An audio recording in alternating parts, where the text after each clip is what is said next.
साथ देश भर में लगातार कोरोना के बढ़ रहे मामले चिंता का विषय बने हुए हैं। कोरोना महामारी की शुरुआत से अब तक देश में 2 करोड़ से ज्यादा मामले आ चुके हैं। जहां तक पिछले 24 घंटे का सवाल है, वहां देश में 3,57,000 से ज्यादा नए केस आए हैं और 3,449 मरीजों की मौत हुई है। कल के मुकाबले आज देश में कोरोना के मामलों में करीब 1,000 की कमी आई है। वहीं देश में एक्टिव मामले करीब 34,47,000 हो गए हैं। कल यहां कोरोना संक्रमण की दर 21% रही है और इस साल जनवरी महीने में करीब 4,80,000 कोरोना के नए मामले आए थे। फरवरी में यह आंकड़ा घटकर 3.5 लाख के करीब हो गया था, लेकिन दूसरी लहर के कहर के बाद इस साल मार्च महीने में 10.25 लाख मामले आए हैं और सबसे चौंकाने वाला आंकड़ा अप्रैल महीने का है, जिसमें 66 लाख से ज्यादा मामले आए हैं। वहीं मई महीने में शुरुआती 4 दिन में अब तक 15,19,000 से ज्यादा मामले आ गए हैं। जहां तक कोरोना से हुई मौतों का सवाल है, तो इस साल जनवरी महीने में 5,536 मरीजों की मौत हुई थी। ये कुल आंकड़ा, टोटल आंकड़ा है। फिर फरवरी में 2,777, मार्च में एक बार फिर मौत का आंकड़ा बढ़ा और मार्च में 5,417 मरीजों की मौत हुई थी और वो अप्रैल में बढ़कर 45,862 हो गई है। वहीं मई के महीने से शुरुआती 4 दिनों में अगर हम देखें तो अब तक 14,078 लोगों की मौत हो गई। आप देख सकते हैं कि जनवरी और फरवरी के बाद कितना बड़ा जंप, कितना बड़ा उछाल अप्रैल में आया है। ज्यादा जानकारी के लिए सीधा रुख करते हैं हमारे सहयोगी परिमल कुमार का। परिमल, अगर हम अप्रैल और मई के आंकड़े देखें तो ये बहुत ज्यादा डराने वाले हैं। जो हमने उछाल देखा है वो शायद दुनिया में किसी देश में नहीं देखा गया।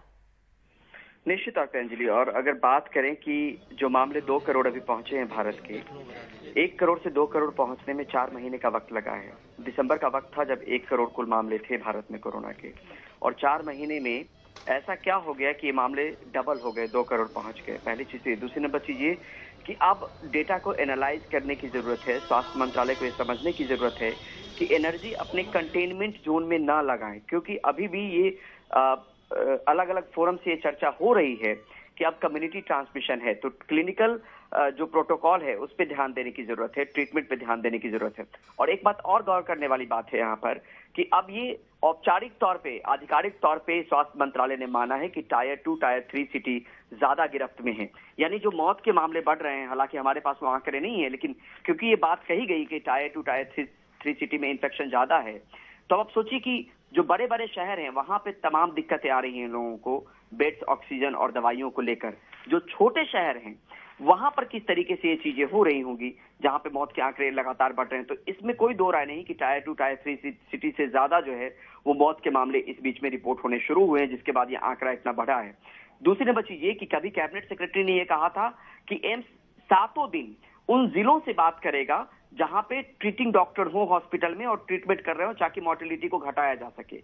अब इस पर भी बहुत साफ नहीं है कि क्या वो 7 दिन हो पा रहा है कि नहीं, लेकिन एक कोशिश जरूर चल रही है। लेकिन उस कोशिश में कामयाबी इसलिए नहीं मिल रही कि हम सही दिशा में नहीं बढ़ रहे हैं। जो जानकारी ये कहते हैं सीधे तौर पर कि अब सरकार को कम्युनिटी ट्रांसमिशन मानना चाहिए। कम्युनिटी ट्रांसमिशन मानने का मतलब ये होगा कि हम मिटिगेशन पे ध्यान देना शुरू करेंगे, उसकी तौर तरीके बदल जाएंगे। अभी जो हमारी एनर्जी कंटेनमेंट जोन पे लग रही है वो एनर्जी कहीं और शिफ्ट हो जाएगी। तो ये सबसे पहली जरूरी चीज है कि इस बात को माना जाए और उस दिशा में काम किया जाए, तभी ये जो लगातार नंबर बढ़ रहे हैं। और अभी भी कोई बहुत संतोष वाली बात नहीं है अंजलि कि हम ये मान लें कि नंबर घट गए, 4 लाख से कम नंबर आ गए। अभी कोई संतोष वाली स्थिति नहीं है। कम से कम ऐसी भी स्थिति रहेगी तो 1.5-2 महीने का वक्त लगेगा जब हम ये देखना शुरू करेंगे कि रिकवरी बहुत ज्यादा हो रही है, एक्टिव पेशेंट कम हो रहे हैं। तो हमें इंतजार करना पड़ेगा और पॉलिसी में बदलाव करने की जरूरत है। परिमल, एक आंकड़ा जो सबसे ज्यादा चौंका रहा है वो मौत का आंकड़ा है। जो फर्क हम देख रहे हैं अप्रैल और मार्च के महीने के बीच में वो बहुत ज्यादा है। 45,000 मौतें। पहले सब एक दूसरे को ये सांत्वना देते रहते थे कि भारत में डेथ रेट कम है, शायद हमारी इम्यूनिटी, इनेट इम्यूनिटी इतनी अच्छी है। अब ये सब भी कहीं ना कहीं उसकी धज्जियां उड़ गई हैं इन सारे आर्ग्यूमेंट्स की। देखिए, अभी भी अगर स्वास्थ्य मंत्रालय की बात करेंगे अंजलि, तो कल भी प्रेस कॉन्फ्रेंस में मोर्टेलिटी रेट को दिखाया गया 1.3% के आसपास। तो वो उसी आंकड़ों के झोल में सबको फंसा के रखना चाहते हैं, लेकिन हकीकत यहाँ पे कुछ और है। आप इन्फेक्शन के हिसाब से देखेंगे और उसको कैलकुलेट करेंगे 1.3% को, तो आप सोच लीजिए क्या स्थिति है। ये स्थिति पैदा क्यों हुई अंजलि? देखिए 15 मार्च के बाद से स्थिति हालात बिगड़ने शुरू हुए हैं और वहां के बाद से उस तरीके से एक्शन में नहीं आई सरकार, या उस तरीके से चीजों को ग्राउंड पे इंप्लीमेंट नहीं किया गया।